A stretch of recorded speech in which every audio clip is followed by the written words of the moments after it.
Sa gitna ng nagngangalit na sigalot sa mabigat na kontrobersyang nakapalibot sa umano'y multi-billion peso flood control scam, sumabog ang isa sa pinakamalakas na banat ngayong linggo, ang matinding pahayag ni political strategist Malo Ticuya laban sa desisyon ng House of Representatives na suspindihin ng 60 days si Cavite 4th District Representative Kiko Barzaga.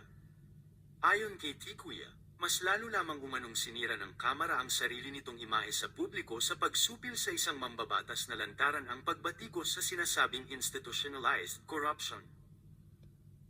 Aniya, paano mo raw aayusin ang isang institusyong matagal nang sira kung ang unang hakbang ay ang patahimikin ang isa sa iilang naglalakas loob na questionin ang sistema?